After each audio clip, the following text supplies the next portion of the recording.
नमस्कार। मुद्दे की बात के पार्ट 2, जिसमें प्राइवेट स्कूल क्यों विरोध कर रहे हैं उस प्रक्रिया का जिसके तहत उन्हें ऑनलाइन शिक्षण का करना है अपडेशन। वीडियो के शुरू में आपने कुछ सवाल देखे होंगे, उन सब का समुचित जवाब इस वीडियो को पूरा देखने पर निश्चित रूप से मिलेगा। साथियों, जिन संगठनों ने, जिनका राजस्थान के लगभग समस्त संगठनों ने इस प्रक्रिया का जमकर विरोध किया है और उन्हें अपार समर्थन भी मिल रहा है, अभी तक प्राप्त जानकारी के मुताबिक लगभग 10% विद्यालयों ने इस प्रक्रिया के प्रथम बिंदु जिसमें लिखा हुआ है कि क्या आपने ऑनलाइन शिक्षण करवाया, में हाँ किया है, और 90% स्कूल ने अभी तक इसमें कुछ भी नहीं किया है। लगभग 400 स्कूलों ने इस प्रक्रिया के अंतर्गत ऑनलाइन शिक्षण नियमित जारी है का जवाब नहीं लिखा है। क्या इन नहीं करने वालों को भुगतान नहीं मिलेगा? क्या जिन्होंने 90% स्कूलों ने पोर्टल को अपडेट नहीं किया है उन्हें भुगतान नहीं मिलेगा? इनका कोई जवाब नहीं है, कहीं कोई तैयारी नहीं है। इस बात का कहीं भी कोई रिप्लाई अधिकारियों द्वारा नहीं दिया जा रहा है। हालांकि ये तय है कि आज शाम तक या दोपहर तक इस प्रक्रिया को आगे बढ़ने के लिए सरकार तारीख बढ़ाकर अपने कर्तव्य की तीसरी कर लेगी। लेकिन जो सवाल मैं आपसे बताना चाहता हूँ वो बड़े गंभीर है। उसके बावजूद भी यदि कोई बढ़ रहा है तो वो अपने खतरे पर बढ़ रहा है। संगठन मूर्ख नहीं है। संगठन के नेताओं ने इस पूरी प्रक्रिया पर चिंतन किया है, मनन किया है। उन्होंने हर पहलू को सोचा है। उस विद्यालय को सोचा है जो बहुत छोटी स्कूल है, जो लघु स्कूल है, गांव के कोने में चल रही है, जहाँ नेट छोड़ो, जहाँ विद्युत भी नहीं है, लाइट की, पानी की व्यवस्था नहीं है, जो गांव ढाणी में चल रहे हैं, गली मोहल्लों में चल रहे हैं, छोटे छोटे लघु स्कूल हैं, उनकी समस्याओं पर विचार किया है।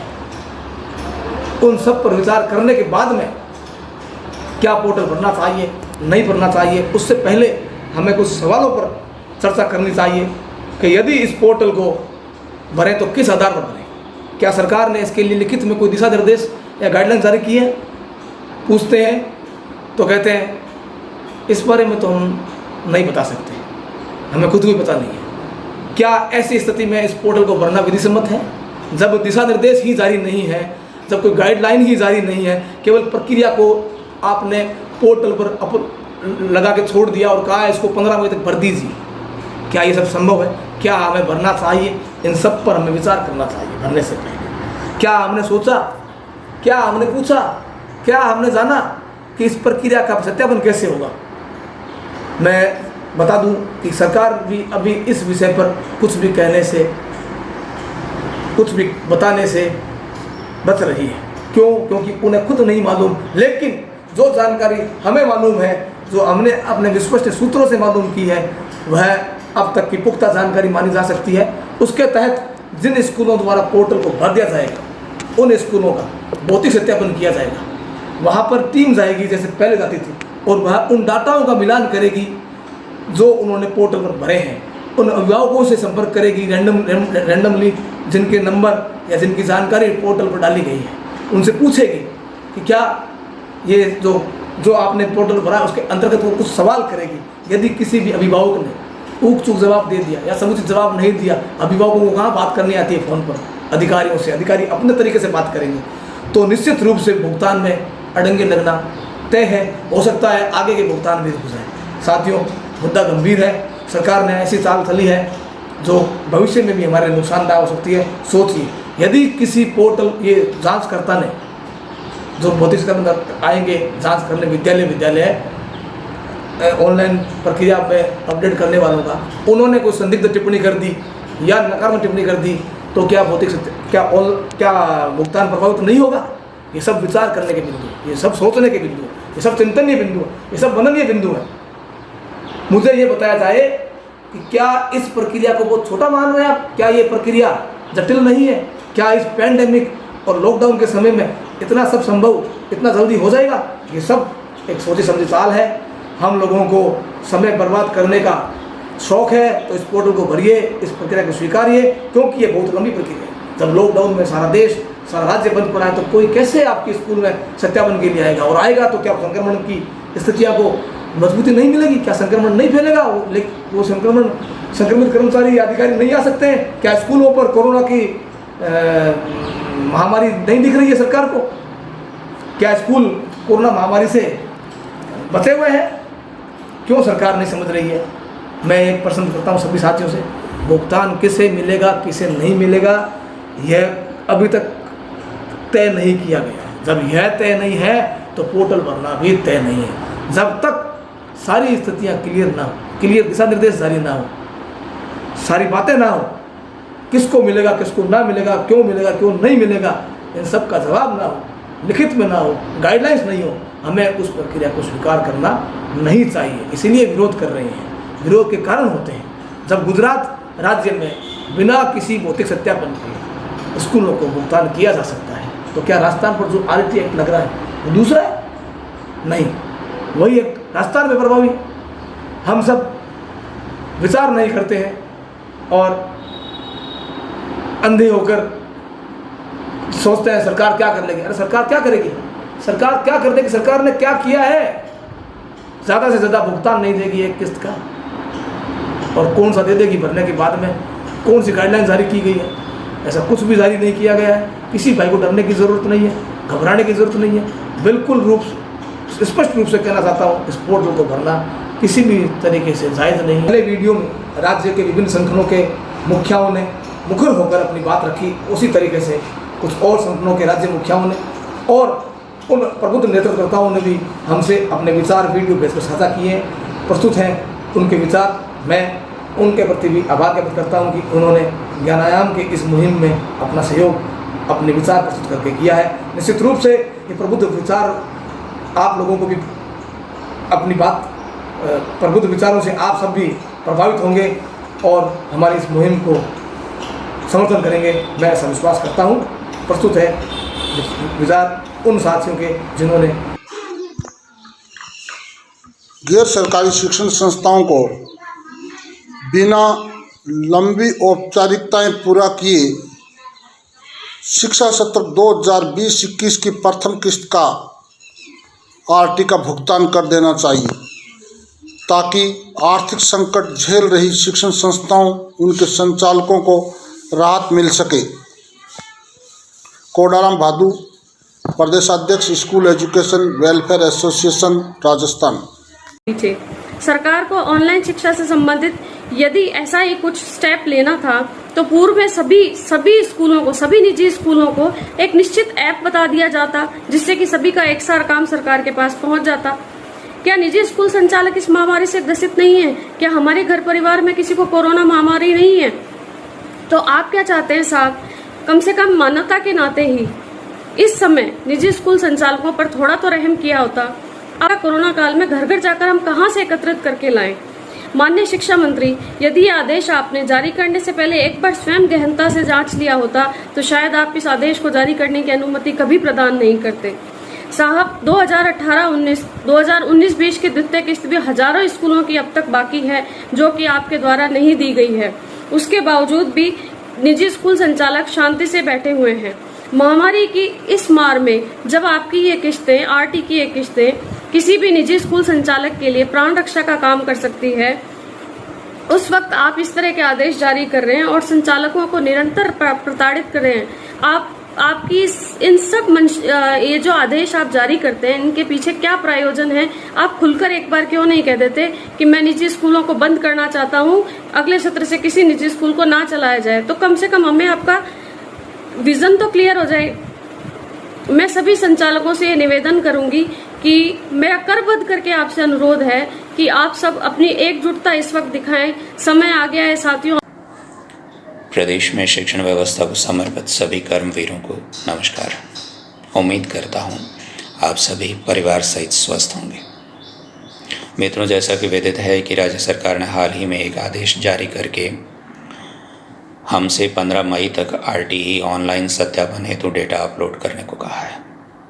ये अपने आप में एक विरोधाभासी आदेश है, क्योंकि पूरे सत्र के दौरान ऑनलाइन शिक्षा को कभी अनिवार्य करने की बात कही ही नहीं गई राज्य सरकार द्वारा। ऐसे में अधिकांश अभिभावक ऑनलाइन शिक्षा का लाभ लेने के प्रति गंभीर रहे ही नहीं। दूसरा, जो पीएसपी पोर्टल पर इन डेटाज को अपलोड करने के लिए लिंक्स उपलब्ध करवाए गए हैं, वे दोनों ही लिंक टेक्निकल एरर्स से भरपूर है, तकनीकी त्रुटियों से भरपूर है और इन त्रुटियों के रहते कोई भी संचालक डेटाज अपलोड नहीं कर पाएगा, क्योंकि ऑनलाइन शिक्षा अनिवार्य की ही नहीं गई और अब सत्र समाप्ति के बाद ऑनलाइन शिक्षा से संबंधित जानकारी मांगी जा रही है। ये व्यवस्था का लंगड़ापन है। क्या शिक्षा राज्य सरकार के लिए इतनी भी प्राथमिकता नहीं रखती कि एक सत्र की प्लानिंग वो सत्र की शुरुआत में निजी विद्यालयों को दे पाते? दुर्भाग्य की बात यह भी है कि निजी विद्यालयों को दिए गए आदेश और सरकारी विद्यालयों को दिए गए आदेश अपने आप में बहुत असमानता लिए हुए हैं। शिक्षा विभाग में ही जब हम समानता की बात नहीं करते तो फिर ये समानता समाज में भी कहाँ से पैदा होगी, बड़ा सवाल है। जो 2 लिंक दिए गए हैं पीएसपी पोर्टल पर इन डेटाज को अपलोड करने के लिए, पहले में गलती ये है कि जो ऑनलाइन शिक्षा के माध्यम ऐप पूछे गए हैं, गूगल मीट, जूम या स्कूल का कोई अपना ऐप, उनके नीचे उन्होंने लिंक मेंशन करने को बोला है, वेबसाइट लिंक भी देने को बोला है। तकनीकी रूप से जब गूगल या जूम यूज़ होता है तो लगभग रोज़ाना हमें नए लिंक क्रिएट करके भेजने पड़ते हैं और वेबसाइट की उसमें कोई आवश्यकता नहीं होती। ऐसे में जो ऑनलाइन शिक्षा के दौरान जितने लिंक भेजे गए हैं वो सारे लिंक तो इन इंटरफेसेस पे अपलोड हो पाना भी संभव नहीं है और न ही किसी विद्यालय ने उन सब लिंक को सेव करके रखा हो, क्योंकि उसकी कोई आवश्यकता ही नहीं थी। सेकंड लिंक जिसमें क्लास वाइज डेटा दिए जाने हैं, उनमें ईमेल कॉलम की एंट्री को कंपलसरी किया जाना एक बहुत बड़ी नासमझी है। और क्योंकि वो कंपलसरी है तो ईमेल का एड्रेस जब तक हम नहीं डालेंगे कोई भी डेटा ना तो सेव होगा, ना वो डेटा नेक्स्ट डेटा को ले पाएगा, तो फिर इन्फॉर्मेशन अपलोड हो पाना कैसे संभव होगा। और व्यवहारिक रूप से तो कम से कम व्यवस्था ये देखे, विद्वान निदेशक महोदय ये देखे और अपनी वेबसाइट डेवलपमेंट टीम को ये बोले कि भाई यहाँ पे ईमेल कोई कॉलेज के स्टूडेंट की शिक्षण व्यवस्था का प्रश्न नहीं है कि ईमेल के कॉलम को आप कंपलसरी करें। नर्सरी से लेके एलिमेंट्री वाले बच्चे कहाँ ईमेल रखते हैं, वो ईमेल को जानते भी नहीं है, क्रिएट भी नहीं कर पाते हैं। इस कॉलम का कंपलसरी रहना मतलब कोई भी डेटा दिया जा पाना संभव नहीं है। तो टेक्निकल एरर्स के होने की वजह से दूसरा सत्र समाप्ति पर केवल और केवल गणना के नाम पर आरटी का पेमेंट लटकाने के नाम पे ये जो आदेश जारी हुए हैं, ये शिक्षण व्यवस्था के साथ एक बहुत बड़ा सवाल खड़ा करते हैं। शिक्षण व्यवस्था को प्राथमिकता से लगभग बाहर कर रहे हैं और शिक्षा की भलाई के लिए, लाखों विद्यार्थियों की भलाई के लिए निजी शिक्षण संस्थान क्योंकि अभी बंद पड़े हैं और उन पे ये कंपल्सन दे देना कि डेटा अपलोड करने की तारीख 15 मई है। लॉकडाउन के दौरान ये कैसे संभव है? जहाँ तक आपातकालीन कोई हमें सहायता नहीं दे सकते तो कम से कम सहयोग तो दें, व्यवहारिक सहयोग दें और इस विरोधाभासी आदेश को विद्वान निदेशक महोदय और राज्य सरकार तत्काल प्रभाव से वापस लें, ऐसी हम आशा करते हैं। ये आपका निजी विद्यालयों के प्रति बहुत बड़ा सहयोग होगा और हम इस सहयोग के आभारी होंगे। आप अपने इन आदेशों को वापस लेने की अनुकंपा कराएं। Thank you. जय हिंद। वर्तमान में आरटी के भुगतान के लिए जिस तरह से निजी स्कूलों के साथ सत्यापन और प्रमाणन के लिए बाध्य किया जा रहा है, जो किसी भी परिस्थिति में संभव नहीं है। अच्छा तो यह होता कि सरकार जिस तरह से अपने कर्मचारियों को बिना किसी प्रमाणन और सत्यापन के पूर्ण वेतन और सुविधाओं का भुगतान कर रही है, ठीक इसी तरह से बिना किसी तरह के हिलो उज्जत के निजी कर्मचारियों को भी आंशिक भुगतान भी कर देती तो सरकार की गरिमा बढ़ती।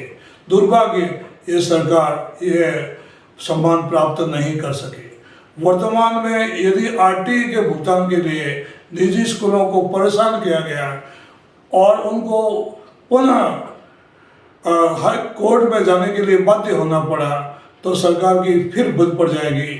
अच्छा यह है कि सरकार इस अनैतिक, अव्यवहारिक और असंवैधानिक निर्णय से तत्काल कदम वापस ले और अपने ही पैरों में कुल्हाड़ी मारने से बचे। जल्दी से जल्दी सरकार, समुदाय, राष्ट्र और सरकार के अपने हित को ध्यान में रख करके निजी स्कूलों की इसका RT का भुगतान तत्काल करे और अपनी गरिमा का संरक्षण करे, सम्मान करे। धन्यवाद। हमारे प्रबुद्ध विचारकों के, नेतृत्वताओं के विचार आपने अभी सुने। इन विचारों की अभिव्यक्ति के बारे में आपकी टिप्पणी के लिए ज्ञानायाम का कमेंट बॉक्स इंतज़ार कर रहा है। साथियों, कल शाम को 6:30 बजे सेवा संस्था के कोडाराम जी बादू ने एक और जूम मीटिंग ली। इस मीटिंग में स्कूल क्रांति संघ की अध्यक्षा हेमलता मैडम, स्वराज के अरबान भाई साहब, प्राइवेट एजुकेशन महासंघ के कैलाश भाई साहब, स्वयंसेवी शिक्षण का संघ के भूपराम जी Sharma ji, recognised school association के संजय भाई साहब और पेपा के गिरिराज खेलीवाल ने मीटिंग में हिस्सा लिया। इस मीटिंग में तय किया गया कि इस प्रक्रिया का विरोध और अधिक बढ़ाया जाए और जो लोग इस प्रक्रिया को भरने के पक्ष में हैं उन्हें समझाने की प्रयास किया जाए, उन्हें बताया जाए कि ये प्रक्रिया किसी भी तरीके से हमारे हित में नहीं है। इस प्रक्रिया का समर्थन स्कूलों का भविष्य, स्कूलों का बड़ा घर करना है, इसलिए इस प्रक्रिया को भरने से बचें। इस पोर्टल पर इस जानकारी का विरोध करें, हमारा साथ दें, हम सबको सपोर्ट करें। हम सब आपके चिंतक हैं, हम सब आपके शुभचिंतक हैं। धन्यवाद। तो धन्यवाद। ज्ञानायाम इसी तरीके से आगे और जानकारी के साथ इस विषय में आपके बीच में अपडेट लेकर आता रहेगा। साथियों, कल हमने ज्ञानायाम का एक कुटुंब ऐप पर अपना रजिस्ट्रेशन करवाया है। आप सबसे निवेदन है कि कुटुंब ऐप पर ज्ञानायाम से जुड़िए। इसके लिए आप हमारे व्हाट्सएप नंबर पर मुझे व्हाट्सएप करें ताकि मैं आपको लिंक भेजूं और आप कुटुंब ऐप पर हमारे आमंत्रण को स्वीकार करें। कुटुंब ऐप पर ज्ञानायाम पल पल की खबरें, पल पल की अपडेट शिक्षा से संबंधित आपको देता रहेगा। ये हमारा विश्वास है, आपको हम दिलवा रहे हैं, आपको ये भरोसा दिलवा रहे हैं। साथ ही मैं आपसे निवेदन करूंगा कि इस वीडियो को पुरजोर समर्थन दें, अधिक से अधिक संख्या में शेयर करें और सरकार जो सो रही है उसके वहाँ तक पहुँचाने का तभी हमारा प्रयास सफल होगा जब आप उसको आगे से आगे फैलाएंगे। कमेंट बॉक्स में जाकर कमेंट करें और हमारे चैनल को अगर सब्सक्राइब नहीं किया है उसके लिए भी मैं आपसे अनुरोध करूँगा। हम आपके साथ हमेशा खड़े रहेंगे, कंधे से कंधा मिलाकर। ज्ञानायाम भी एक प्रकार से शिक्षा की इस मुहिम में आपके साथ तत्पर रहेगा। मैं आपको ये भरोसा देता हूँ। धन्यवाद। जय हिंद।